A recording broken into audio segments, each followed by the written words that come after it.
I'm Paula Newton in Ottawa, and this is CNN. That the president didn't have in his prepared remarks to the world. For God's sake, this man cannot remain in power. So, to many, that sounded like a call for regime change. The White House denies that. The Kremlin is not amused. And we're going to get into all of that in just a moment.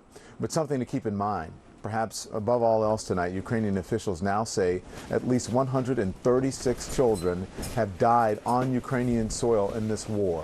136 kids lost forever in just over a month's time. 73 schools have been destroyed. No child in Ukraine signed up to be a soldier. No school was built to be a military target. But those are the realities of this invasion tonight, Pam. Certainly. We're going to check back in with you shortly there on the ground, Don. Well, President Biden is on his way home aboard Air Force One at this hour, but only after getting as close as he could to Ukraine, lashing out at Vladimir Putin, repeatedly calling him a dictator. And he didn't stop there. In fact, he might have gone further than he had planned. Our senior White House correspondent, Phil Mattingly, is in Warsaw with the president's emotional visit. Phil? Pamela and Don, White House officials made clear the president had a message he wanted to deliver at the end of this European trip. It was a message that would be delivered to the Ukrainians. It would certainly be a message to Russian President Vladimir Putin. But more importantly than anything else, it was a message to Western democracies about the importance of unity and at the inflection point he now sees the world in. A message he absolutely delivered in a very forceful manner, including an ad-lib line that went a little further than most White House officials wanted. For God's sake, this man cannot remain in power. Tonight, President Biden delivering a forceful and dramatic condemnation of Vladimir Putin. A dictator bent on rebuilding an empire will never erase a people's love for liberty. The White House later clarifying Biden was not calling for regime change, but an unmistakable message. Ukraine will never be a victory for Russia. As Biden delivered a clarion call to Western democracies at the moment of the highest stakes, drawing parallels to Eastern Europe's emergence from Soviet rule. It was a long, painful slog, fought over not days and months, but years and decades. But we emerged anew in the great battle for freedom, a battle between democracy and autocracy, between liberty and repression. The speech, a capstone of a European swing defined by unity in the face of searing images of disaster just a border away. Ukraine and its people are in the front lines, fighting to save their nation. And their brave resistance is part of a larger fight for an essential democratic principles that unite all free people. Biden's remarks coming just hours after new Russian strikes in Lviv, just 40 miles from the Polish border.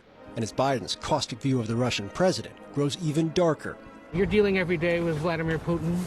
I mean, look at what he's done to these people. What does it make you think? He's a butcher. And his warnings to the Russian leader of NATO's commitment grows even sharper. Don't even think about moving on one single inch of NATO territory. We have sacred obligation. We have a sacred obligation under Article 5 to defend each and every inch of NATO territory with the full force of our collective power. In the final day of an urgent and hastily arranged trip to Europe that brought Biden face-to-face with dozens of Western leaders, he sat down with Polish President Duda, pledging close ties for a NATO country housing 10,500 U.S. troops. We do acknowledge that Poland is taking on a significant responsibility that I don't think should just be Poland's, it should be the whole world, all of NATO's responsibility. And more than 2 million Ukrainian refugees. Biden meeting some firsthand. You're so big. You're all brave. And just hours after a surprise meeting with the Ukrainian foreign and defense ministers. The good thing is that since the beginning of the war, I learned how to sleep under any conditions. A face-to-face sit-down where Biden pledged even more U.S. support, a welcome commitment for a country under siege, and Western democracies facing a challenge now reshaping European power dynamics. It will not be easy. There will be cost, but it's a price we have to pay. And the president is now aboard Air Force One flying back to the U.S. But just because the European trip is complete doesn't mean this issue is complete or dissipating in any way. White House officials are very clear. They know it's a long road ahead. It was really the genesis of the president's decision to make these remarks in Warsaw, to underscore that the Western unity that we've seen over the course of the last 4 months, it can't just be a one-time thing or a one-month thing. It has to be sustained, not for days, not for weeks, not for months, but for years, maybe even longer, as the world, at least according to the president, has entered a very clear and very real inflection point. Pamela, Don? All right. Thank you very much for that, Phil Mattingly in Warsaw for us. Anyone who thinks that this war is confined to eastern Ukraine or separatist areas like the Donbass need only to see what we saw and what we heard in Lviv today. You don't get much farther west in Ukraine than this. First came the sound of the explosions.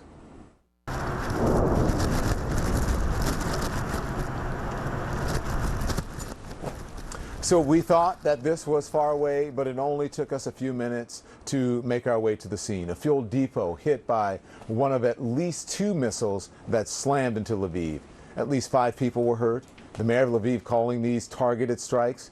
The other strike, he says, caused significant damage to the city's infrastructure.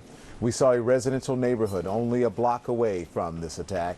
Here's how I described the scene to John Berman today as it was unfolding. But right now you can see the firefighters and the rescue people racing in and now to where this fire, really the center of this fire, to try to get a hold on it. But yes, it is chaos. We're in a situation, obviously not in the United States. Communications aren't great. We're in the middle of a war zone. So there are some communication issues and technical issues. But this is what you're seeing here. And I just really want you to hear the roar of these chemical flames. And as I said earlier, John, you could smell the smell of chemicals and smoke in the air. So my colleague Phil Black also saw the damage unfolding from miles away. It was around 4:30 local time Saturday afternoon that the war in Ukraine finally came here to the western city of Lviv, and this is the immediate aftermath. This is where there were a series of explosions heard across the city. You could see that huge black column of smoke spreading across the city. It's not just the column of smoke that is huge, the flames are really significant. And down there you can see there are fire crews desperately trying to fight them. It seems like, frankly, an insufficient effort. The hoses that you can see being targeted into those flames look very small by comparison. Those flames are still burning ferociously and look like they are set to do so for some time. What is extraordinary is that this is very much within the city limits of Lviv. It is very close to homes. It's a residential area very nearby, some high-rise, lots of houses. Just to the left, a huge shopping centre. This is clearly part of a very specific targeted campaign and tactic by the Russians, because in the last couple of days, a number of fuel depots in different locations across the country have been knocked out by their cruise missiles, often launched from naval vessels, we believe, in the Black Sea. Late last week, there was a big fuel depot near Kiev. Just today, earlier on Saturday, they announced that they'd hit another one near Mykolaiv. Now here, in far western Ukraine, in the city of Lviv, Phil Black, CNN, Lviv, western Ukraine. All right, our thanks to Phil Black here in Lviv. I'm going to be back in just a few minutes speaking live with the retired General Wesley Clark. Pamela, if there was a false sense of security in this city today, it was definitely shattered by those strikes. Right. I can't imagine how unnerving that must be for you. Just the fact that they hit that fuel depot so close to the residential area, the homes right there, close to where you are standing right now. And I imagine, Don, that those air raid sirens that go off there in the city will take on a whole new meaning and sense of urgency now in the wake of that strike. We'll be back with you soon, Don. And with me now, Democratic Congressman Seth Moulton. He sits on the Armed Services Committee. Hi, Congressman. Great to have you back on the show. So I want to start with what we heard from the president today, saying this of Putin, quote, "This man cannot remain in power." Then you had the White House cleaning up his statement. Do you buy the administration's cleanup, that he wasn't talking about Putin's power, but that Biden was simply saying Putin can't have power over his neighbors. Do you really believe that? Look, we don't want to advocate for regime change because regime change is one of those triggers that could actually cause Russia to escalate the war, maybe even use nuclear weapons. But President Biden speaks from his heart. And I don't know a single American other than maybe Marjorie Taylor Greene who doesn't want to see Putin gone. Maybe Marjorie Taylor Greene. Interesting that you threw her in there. But yeah, I think the emphasis of what you said is that there's a difference between that coming from the president of the United States versus anyone else. Essentially, it carries more weight, more meaning. The president also warned that Putin not to even think about moving a single inch into NATO territory. Could that mean a smaller incident, even like a misfire or a plane wandering into the wrong airspace suddenly could throw the U.S. into war? Well, this administration is going to be careful to make every decision based on the circumstances, but the message to Putin is very clear, that NATO is holding strong.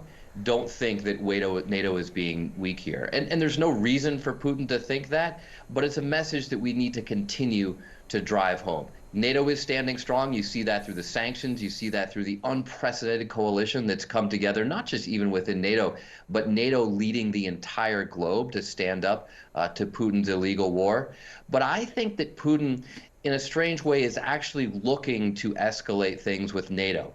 He thought that he could get to Kyiv and topple the government before NATO even noticed. Instead, this somewhat ragtag army in Ukraine is decimating the mighty Russian bear. It's not going well for Putin, and he's looking to turn it around.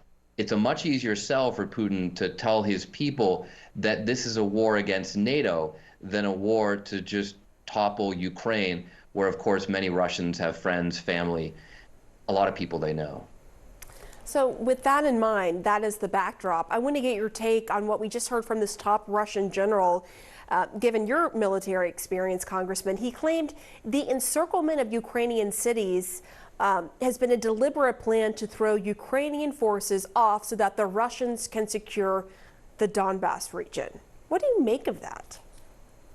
I think the Russians are changing tactics because they clearly intended to go to Kyiv just as quickly as possible. And in fact, even after their initial push failed, they just lined up miles and miles and miles of troops, that huge convoy stretching for 40 miles, just to get more forces into Kyiv. What's happened is they've realized they don't actually have the combat power or maybe even the will to take that capital city, so they've had to regroup and change strategy. I don't think the Russians truly understand how difficult this fight is going to be inside the cities. That's why they're making an excuse for being outside. It's very difficult to fight block to block in a city. Pamela, I remember being fighting through a city in Iraq. We were called in to actually support an American Special Forces unit that had been hit hard by Iraqi insurgents. We found ourselves in a building with a few men rolling grenades down the stairs. They were holding off about 2 platoons worth of American Marine and Army forces, just a few men rolling grenades down the stairs. That's how difficult it is to be the attacking force in a city, and that's what the Russians are running up against right now in places like Kyiv. I think that's such an important context about urban warfare and why you're seeing some of these setbacks for the Russians. So in light of what you just said, do you think that Ukraine could actually win this war? Well, Ukraine is winning right now, frankly. It surprised every military strategist there. I mean, after visiting Ukraine in December, I didn't expect the Ukrainians to do this well and the Russians to do this poorly. But of course, winning at the end of the day, how do we define that? What is the final truce? What are the final terms that finally allow everyone to go home in peace? I'm not sure that we know what that answer is. After all, we tried to find a diplomatic solution to this conflict before it even began. It's been elusive all along. So I would say tactically on the ground, the Ukrainians are winning right now. But whether that translates into an eventual win strategically, that remains to be seen. And it's actually in some ways become more strategically complicated, more strategically dangerous because Russia is doing so badly, because they might resort to things like weapons of mass destruction because Putin is backed into a corner by how poorly his forces are performing against the Ukrainians. But there are some analysts who say that wouldn't be in Putin's best interest, because then the territory that he wants to own, have control over, be part of the Russian Empire, would just be totally decimated. Do you think that that would factor into his calculation of whether or not to use a nuclear bomb in Ukraine? I certainly hope it would, Pamela, but the single scenario that's hardest to imagine right now is Putin withdrawing in defeat. And as we said, on the ground, the Ukrainians are actually winning. It's back and forth. This is an incredibly tough fight, and there's no question that Russia is unleashing all its combat power without any concern for morality, not any concern for killing innocent women, kids, little girls and boys on the street. They're doing everything they can, and yet the Ukrainians are still holding them off, and in some places actually pushing them back. So we don't know what Russia might do. But what concerns me is that we have to find some sort of solution where Putin can tell his guys to go home without actually truly withdrawing a defeat. And of course, we also have to balance that with the fact that we do want to win enough that Putin gets the message that he can't go anywhere next. Right. It's a tricky, tenuous balance for sure. Congressman Seth Moulton, thank you again. Pamela, thank you. Coming up this hour, new information coming into CNN about the circumstances of rock drummer Taylor Hawkins' death. Also ahead, a new poll reveals how many parents think classroom masks harmed their kids. Dr. Megan Ranney is here to discuss, and we'll also talk about the plan to offer another booster for people over 50. And the chief cyber defense official in America talks to me exclusively about the malicious attack Russia could launch to disrupt life in the U.S. You're in the CNN Newsroom. We've been very focused on preparation, not panic, but I think we need to be eyes wide open on the seriousness of the threat. I'm David Miliband, President and CEO of the International Rescue Committee. The IRC is a non-profit organization that helps people whose lives are shattered by conflict and disaster. The emergency in Ukraine is the worst humanitarian crisis that Europe has seen since the Second World War. The IRC is on the ground in Ukraine and in Europe, supporting people on the run from the fighting. But we need your help to help them. Visit rescue.org to donate and learn more about our work.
It's going to be difficult to hire the right people unless you as a company provide some level of hybrid working. And this is not for all companies, but for quite a large proportion of companies, it's seen as being a fundamental part of the workplace offer, part of the job offer. So this is all about providing places for people to work and work with other people, but all of those people may not be for the same company, but just about anywhere.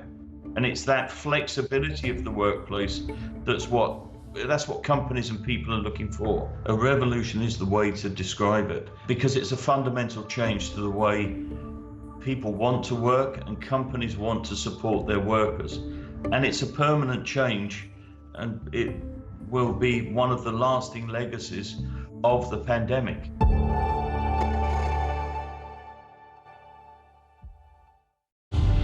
To open doors, to develop contacts, and to unlock secrets, it takes trust. It was the first time he really came out of his shell in front of a camera. Trust that you'll listen. It's so great that you're here today. It just highlights what's making a difference. That you'll be honest. I don't want to pry, but what sort of conversations do you have with them? Trust that you'll be accurate and you'll be fair. It was an unprecedented move, very eerie. All the roads have been closed off. Describe the scene that you arrived to. The Apache attack helicopter. This is what Captain Wales has been flying. Do you want talks with them? What is the point of talking now? Huge amount of police support coming into this protest. We continue to monitor the government in crisis. This was the Duchess's first news interview. Rare access indeed. That's what it's all about. Max Foster, CNN. The world's biggest business stories in one place. Expert analysis from every corner of the globe. Marketplace, Africa, Asia, Europe, and Middle East. With CNNBusiness.com. Once in a generation opportunity. Technology, innovation, business. Breaking news this hour on the death of Rock Hall of Fame drummer Taylor Hawkins. He died Friday at the age of 50. A preliminary urine toxicology report just released from the Colombian Attorney General's office says 10 substances were found in the musician's system, including THC, antidepressants, and opioids. Authorities are still investigating and will soon release a report. CNN's Chloe Melas has more on the news that has shaken friends and fans of the Foo Fighters' famous drummer. Pamela, the news of Taylor Hawkins' death has rocked the music industry. Hawkins was the drummer for the Foo Fighters for more than 2 decades. The band announced the news in a statement shortly after they were to play a concert in Colombia, saying that they were, quote, devastated. I spoke to a longtime friend of the band earlier today, music and TV executive Tom Calderone. My recollection with Taylor is simply one word. It's just joy. You know, there are people smarter than me that can talk about what a great technique drummer he was and everything. But when you're behind the drum kit, it's hard to be a rock star, but he was a rock star. And he was one of those guys that just people 8 to 80 would just smile when they saw him.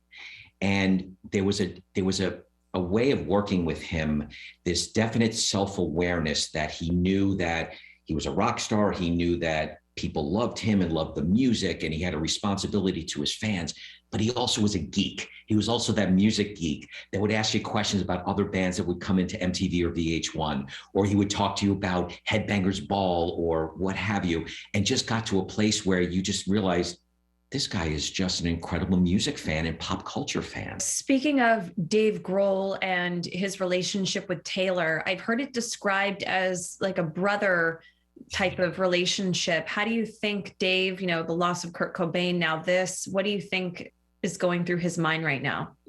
I think the sad part about this is, yes, Dave has lost 2 very important friends in the music industry. Nirvana was a reluctant rock band. Foo Fighters were a positive rock band that really loved the essence of being a rock band. And I think they enjoyed the ride together with not a lot of stress. You look at the way that Dave would look back at Taylor when they were playing and performing, his smile, Taylor smile back, and then the crowd smile. You would look in those crowds and just everybody was smiling and singing along. And when it was over, it was like, ah. But when Taylor also stepped out of that drum kit and sang some Queen songs or some cover songs, just everybody just gave him all the love. And I think that kind of trust level on stage only comes from the trust level of, frankly, being a brother from another mother. And that's what they were. That's what they were. And then lastly, Tom, and thank you for your time, if you could just talk to me about his impact on the music industry, Taylor, as a drummer, one of the greatest of all time. Like when you think of Van Halen and you think of, you know, his mark, when you think of Taylor, you think of fill in the blank. Yeah, I'll tell you, being a rock star behind the drum kit is tough. But what Taylor provided was the fact that music can still be fun. I think music has become such a commodity now with streaming and everything else. They brought life to music.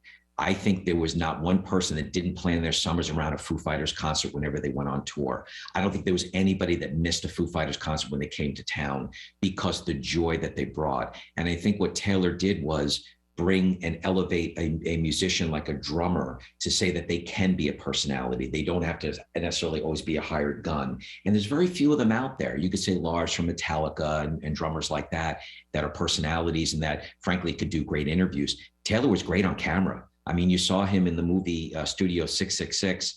That's what's bugging me, is that there was so much for this guy to do on this earth creatively. And again, the joy that he brought to his fans. And it's going to be a tough one.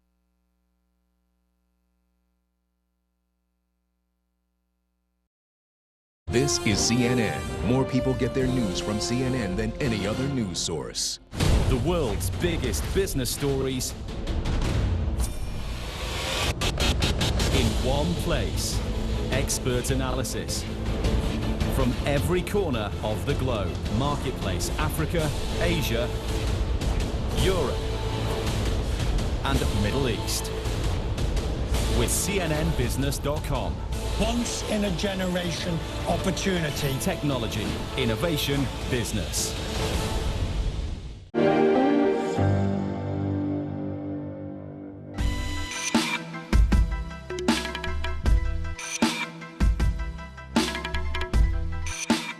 I'm Marlene Oberheide and I am a lead solutions engineer at OneTrust ESG.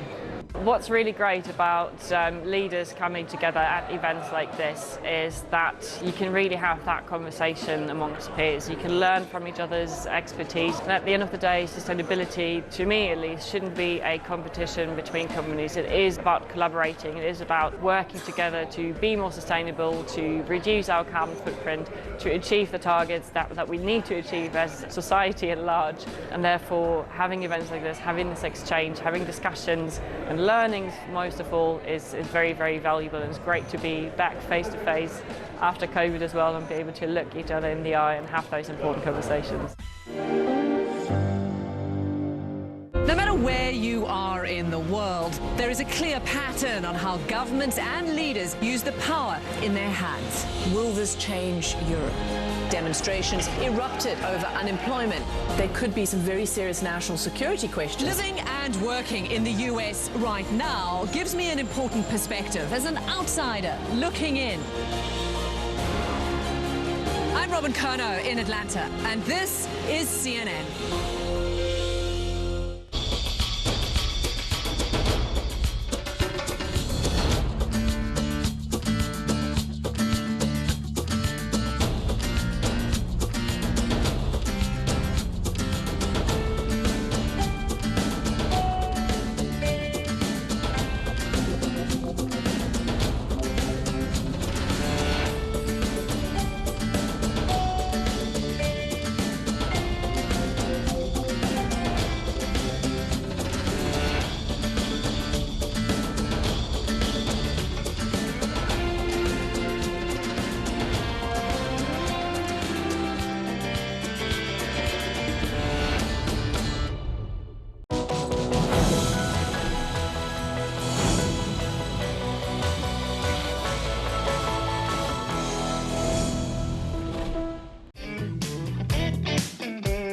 There is a lot to chili peppers than just their fiery, hot flavor. Chili peppers have more vitamin C than oranges, and they're a good source of vitamin B6. They also contain a compound called capsaicin, which gives chili pepper its spicy kick. And studies suggest that capsaicin can provide weight loss by curbing your appetite and boosting your metabolism.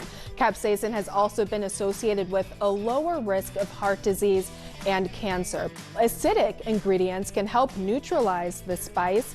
Add to your dish some lemon or lime juice, chopped tomatoes, or a dash of wine. And dairy products are also a great way to cool down chili pepper. For a creamier dish, add yogurt or sour cream, and harder cheeses that are grated or shredded can add texture, perfect for a bowl of chili. I'm Bill Weir in Greenland, and this is CNN. So this afternoon, as President Biden met with NATO allies in Poland, some Russian missiles landed and exploded right here in Lviv, very near where I am now. Some people are hurt. Thankfully, though, nobody reported killed. But it's the latest in a series of escalations from Russian forces. Retired U.S. Army General Wesley Clark joins me now. He is a former NATO Supreme Allied Commander. General, thank you very much. I appreciate you joining us. I was watching you this afternoon, and I thought your comments were spot on. I want to talk to you more about this. This afternoon, the President of the United States talked about Vladimir Putin, and he said, and I quote here, cannot remain in power. His words. I mean, we should know that the White House quickly walked that back, but even still, is it out of the question for the U.S. to push for a change in leadership in a place like Russia? I mean, it's certainly been part of American policy toward hostile countries before. You know, Don, when I heard the president say that, I immediately thought back to Barack Obama's statement about Syrian President Bashar Assad, 2010, 2011, something like that. President Obama said a man like that doesn't deserve to be president. People thought, well, he's going to do something about this. But we didn't. It's what we need to do is not talk about regime change in Russia. We need to give Ukraine the tools it needs to finish the fight against the Russians on the ground in Ukraine. That's the best antidote for Vladimir Putin's evil nature, and it's the best protection for NATO and the United States. We're holding back on that for some reason. Those Polish MiGs and other aircraft that could be brought in, most of us don't see the distinction between a drone and a MiG. I mean, they're all done by the Ukrainians. Give them what they need.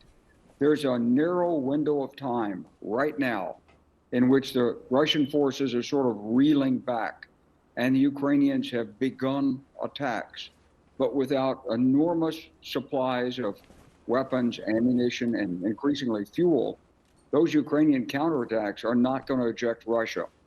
So we need to not be talking about Putin so much, although the speech was great in terms of rallying, support for NATO and for the Ukrainians.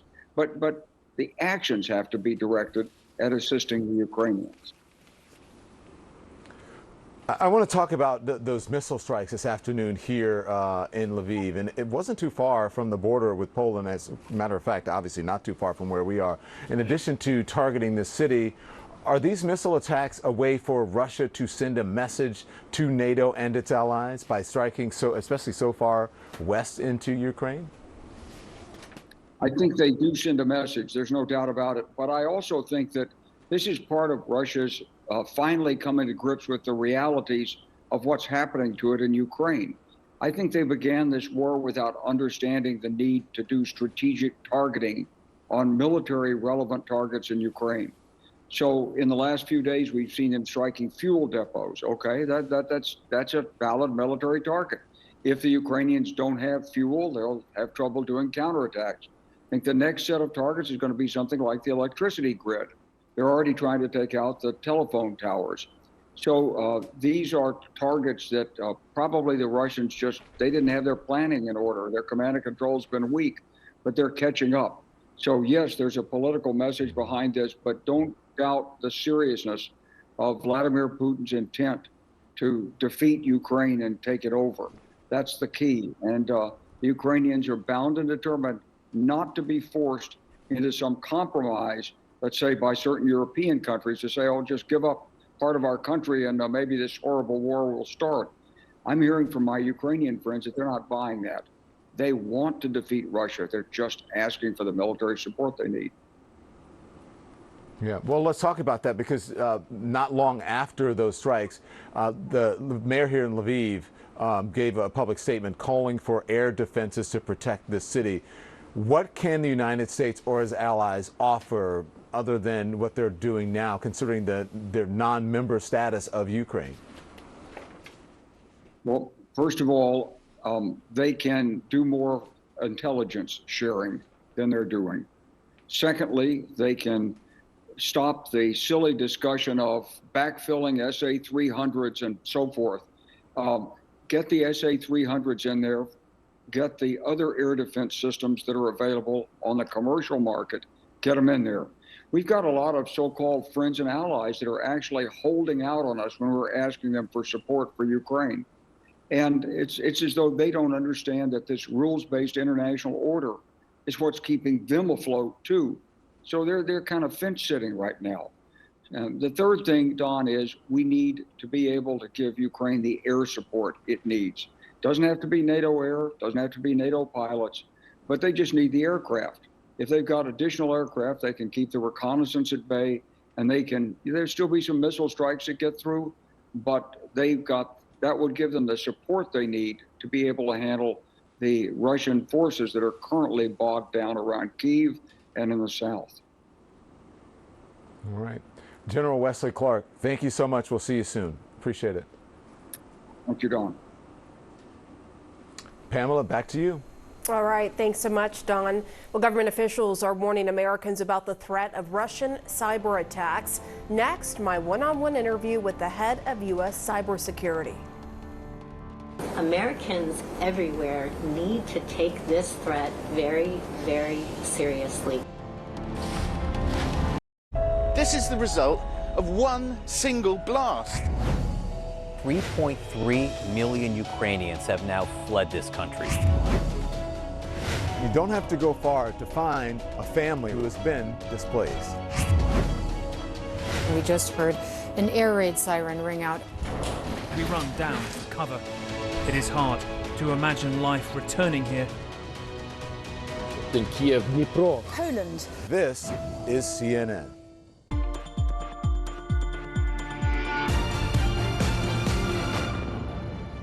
Nonviolence means feeling oneness with all living beings.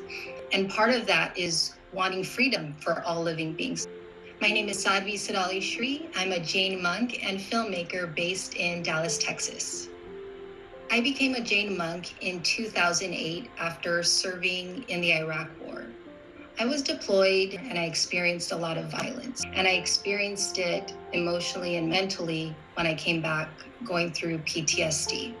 A couple of years ago, another monk and I were talking about sexual abuse, and we knew as monks we wanted to raise awareness about the taboo subject. We didn't know about human trafficking yet. And so when we decided to raise awareness, we wondered, what are we going to do? And we didn't have any film experience, but we knew by making films, we could educate many people. Surviving Sex Trafficking is my second film, and we wanted to follow the journey of healing of the survivors featured in the film. So we traveled around the world and also within the United States. And it was important to us to know their journey and to see if they can truly heal. Is there hope?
China, no wallet, no problem. Here, using an app on your phone to make purchases is an everyday practice.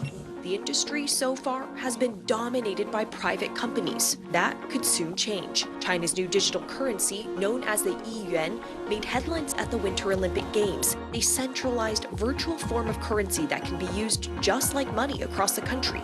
I think the rollout at the Beijing Olympics is designed in some ways to show the flag internationally. Other parts of the world have similar ambitions. The European Central Bank announced plans to create a digital version of the euro, aiming to achieve this milestone by 2026. The United States, the world's biggest economy, is currently in the research phase of its own digital dollar, but will not yet proceed, citing concerns around financial stability and privacy.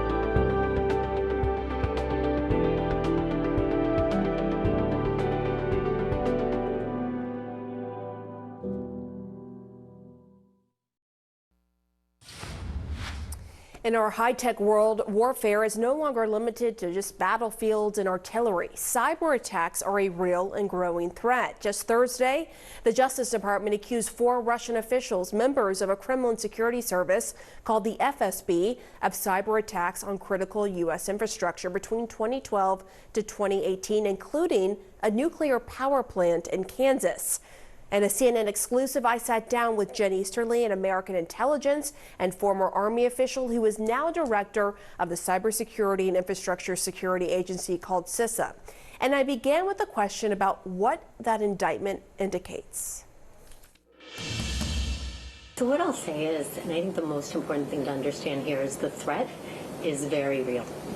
As the president talked about earlier this week, we are seeing intelligence that points to the Russian government, to include actors like those indicted yesterday, exploring options for potential cyber attacks. And we know this is part of the Russian playbook.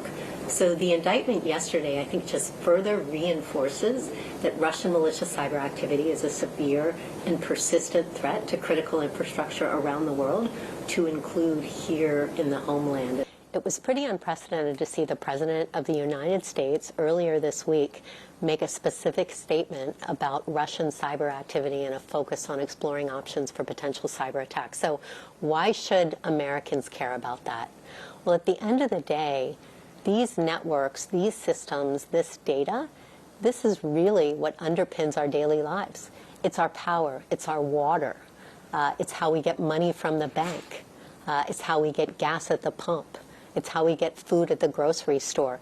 That infrastructure is at risk of malicious cyber activity. As Americans, we live our lives online. Our bank accounts are online, we shop online, our photos are online, we're all walking around with iPhones or Androids in our pockets. This is really the digital world that underpins everything that we do, and that's what's at risk to malicious cyber activity. And so we are very focused on making sure that businesses are doing everything they can to shore up their security and resilience, but Americans need to do the same. I want to quickly ask you about your personal experience. Before this, you worked in the private sector. You also used to work at the NSA, and I'm curious how you were using your past experience in the private sector and also at the NSA when your job was to break into computers, essentially, how you're applying that now here in your role. And are you putting yourself into the shoes of Russian intelligence officers, what they may be thinking and doing from your past experience? Yeah. It's a really great question. So, CISA is new. We were created to be America's cyber defense agency to keep America safe from malicious cyber activity.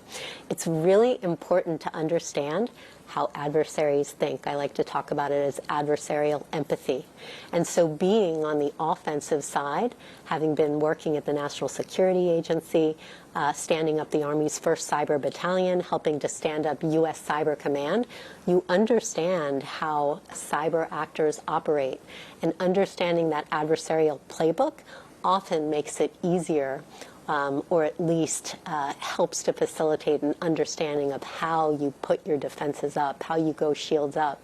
Is your concern now that the intent is there because the Russians are feeling the squeeze from the sanctions? Is that what makes this moment different? I think what makes the moment different is just seeing what the Russians have done with this unprovoked invasion of Ukraine, and then understanding there could be some very real consequences of that in cyberspace, particularly because malicious cyber activity is part of the Russian playbook.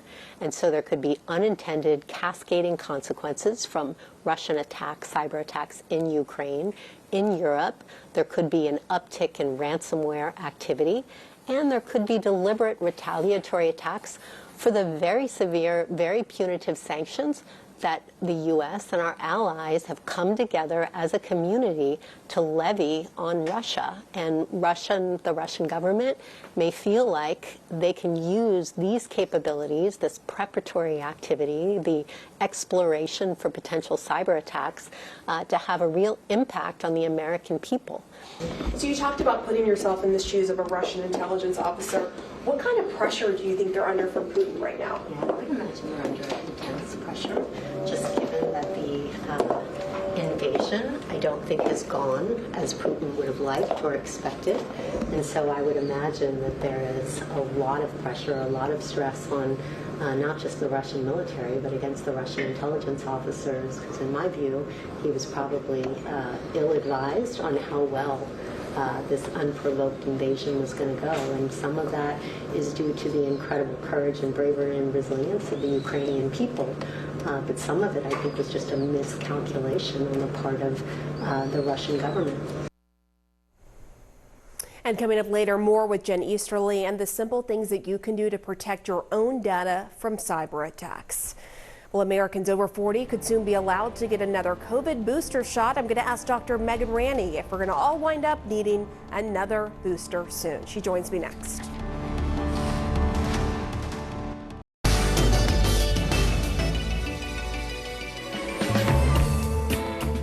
The Breitling Navitimer was first introduced in 1952, and it is right up there among the most legendary aviation watches. It features a bezel with a logarithmic, double-rotating slide rule scale, and this slide rule can do a lot. With a quick glance at the wrist, it can indicate fuel consumption, climbing and sinking speeds, as well as average speeds. This is the brand of many dashboard clocks used in cockpits, from models as famous as the Boeing 707. This watch has some very famous fans, including a pilot and movie star John Travolta. Not only does Travolta wear a Breitling Navitimer, his own dashboard instruments are also Breitling. So this is a watch with incredible credibility in the air, as well as having a very useful look on the wrist. Today we live in an unpredictable environment, and news races around the world at breakneck speed. Our engine continues, our impetus, our momentum. My show brings you the latest news and top news makers. Give me the facts on voter fraud. There has never been a moment where voter fraud has affected the outcome of an election. And we also dive below the headlines to explore vital issues impacting our lives. Normally this theatre would be filled with people and art and debate and energy, and so now we have to rely on the two of us. How interesting is it to be Tyler Mitchell today? It's crucial we make sense of what's happening. There seems to be some confusion that maybe you can clear up. Where are the US forces in Syria going? And fully understand what's at stake. What's happening now in the world is a great thing, because people are talking about subjects they never did before. Aman Pour, weeknights on CNN. I want this show, One World, to be a place where people watching from all corners of the globe can understand why what happens in Africa has a huge impact on all of our lives in ways we might never even know. Because of my background, I am well aware of the vibrancy of this continent, and I want to show that to the world. People of my continent do deserve to be heard. We are rich in ways beyond the soil beneath our feet. One World with Zain Asher, weeknights on CNN. So many questions about what is the federal government doing. Do you get the anger that is out here? How concerned are you about the front line? You don't believe that there's a racial divide here? Looking back, as president, did you tell the story of race in America enough, do you think? All the places I've been and all the things I've seen, all the people I've talked to, I carry with me. They're a part of what I do right here, holding the powerful accountable, keeping them honest. AC 360, Tuesday through Saturday only on CNN.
I'm Ben Wiedemann in Beirut, and this is CNN. You can help the refugees from Ukraine. Join the over 70,000 who've already raised millions for food, shelter, and more. Explore cnn.com/impact. Click to take action. Well, COVID cases ticked up again this week. The 7-day average edged up for the first time since the start of the year. While Europe rides a new wave fueled by the contagious Omicron subvariant, Dr. Anthony Fauci says he's not worried about a, quote, major surge in the U.S. unless something dramatically changes. Hospitalizations are not expected to rise again, even if cases do spike. Axios this week also mapped out how the pandemic has been, quote, deadlier in red states, purportedly showing a correlation between personal politics and resistance to vaccines and pandemic policies. So let's go over all of this with a doctor who has been on the front lines throughout the pandemic. Hi, Dr. Rani. Good to see you again. It's been a while since you've been on the show. I want to start on the 7-day COVID case average rising and point out again that hospitalizations, though, are continuing to fall. So what should the takeaway be for us? So we're starting to see a rise in cases in a handful of states, as well as Washington, D.C. and Puerto Rico, largely due to this more transmissible BA.2 variant, this new variant of Omicron, similar to what's been being seen in Europe. But here's the thing, cases across the country are still tremendously low. And as you mentioned, we are not feeling this in hospitals.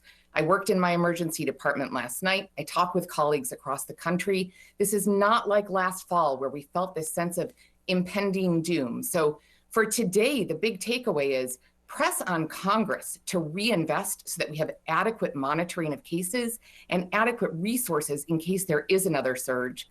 Don't throw out your rapid tests or throw away your masks. But we are not yet on the brink of another surge like what we just came to. This may be a small blip. We may continue to have these for a while. It is not yet time to panic. We found out today that the FDA is expected to okay additional COVID-19 booster shots for adults over 50 next week. Will we all end up needing another booster shot? At some point, we are all going to need another booster shot. I and most other public health and medical experts expect that it's probably going to be an annual shot, just like the flu shot that we get in the fall at the start of respiratory virus season.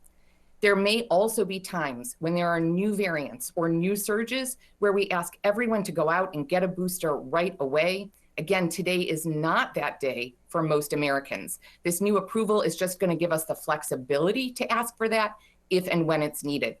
The one group, though, that really does need to go out and get that fourth shot are folks who are immunosuppressed or who are specifically told to get a fourth shot by their doctor. Those people need a fourth shot today.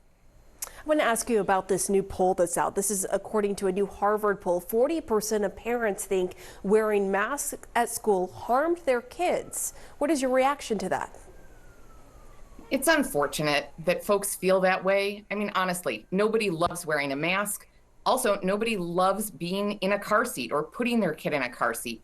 We put kids in car seats because it keeps them safer. Masks were necessary during surges to keep our kids from getting sick and to keep them in school. I think it's really unfortunate that we're conflating the sadness, the anxiety, and the grief from the pandemic. Remember, almost 1 million people have died. Untold millions more have been affected by this virus. That we're conflating that with masks. Masks are just a piece of fabric. They're there to keep us safe. I hope that we can get over